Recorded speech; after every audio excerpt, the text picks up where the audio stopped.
করে রাখবো, একসাথে করে রাখবো, যাতে আগামী কুরবানি পর্যন্ত চলতে পারি। কি বলেন?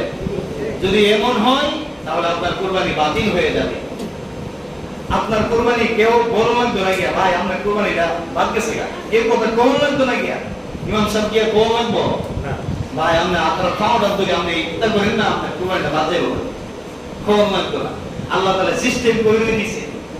আল্লাহ বলে তোমাদের রক্ত মাংস এইগুলো আমার কাছে পৌঁছে না একমাত্র তাকওয়া ব্যতীত।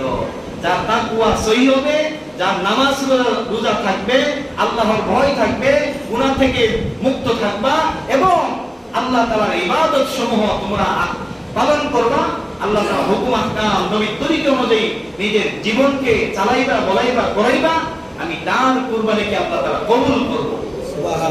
এখন দেখবেন অনেকে দাড়ি ছাইটালে, দাড়ি ছাইটালেন না, এই যে দাড়িটা ছাড়ে, এটা তো একটা কবিরা গুনাহ, গুনাহ কইরা। আচ্ছা কবিরা গুনাহ নাও, সগীরা গুনাহ তো তাহলে একটু আগে বললাম তাকওয়ার জন্য তিন জিনিসের নাম, তিন জিনিসের মধ্যে একটা গুনাহ হইলো আমাদের দাড়ি ছাড়ছেন। কি বলেন? দাড়ি ছাড়ছেন যেটা, আচ্ছা সব কবিরা গুনাহ না হইলাম, সগীরা গুনাহ তো, সগীরা গুনাহ তো, গুনাহ তো, গুনাহ। এই জন্য এই গুনাহটা যদি আপনার কাছে থাকে তাহলে আপনার তাকওয়ার ভিতরে নাই। এই জন্য সব কিছু থেকে বাইচা থাকতে হবে। আল্লাহ তাআলা এইগুলাকে সহজ করে দিয়েছেন। আপনি চেষ্টা করেন, অবশ্যই আপনার জন্য সহজ হয়ে যাবে। ইন্না মাআল উসরি ইউসরা ফা ইন্না মাআল উসরি ইউসরা। কষ্টের উপরে সুখ আর সুখের উপরে কষ্ট।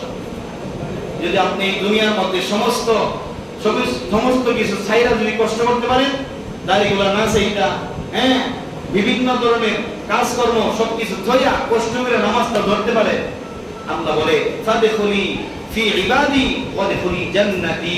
তুমি আমার আবেদের সাথে, তোমরা আমার আবেদের যে একটা দল আছে, এই বান্দাদের দলের অন্তর্ভুক্ত হয়ে যাও। আমি আল্লাহ তাআলা বলবো ওয়াদখুলি জান্নাতি, তোমাদের জন্য জান্নাতের দরজা খোলা। সুবহানাল্লাহ। এই জন্য ভাইরা আমার, সামনে কুরবানি, আগে আরেকটা জুমা আছে ইনশাআল্লাহ। ওই জুমার মধ্যে, আজকে এই জুমার মধ্যে ইতিহাস বলছি, সামনের জুমার মধ্যে কুরবানি কিভাবে করতে হবে, জবাই কিভাবে করতে হবে এবং কোন পশু দ্বারা কুরবানি হবে, কোন পশু দ্বারা কুরবানি হবে না এবং কিভাবে আমরা কুরবানির গোশতটাকে বন্টন করব, এই ব্যাপারে ইনশাআল্লাহ সামনের জুমায়, আগামী জুমার মধ্যে আলোচনা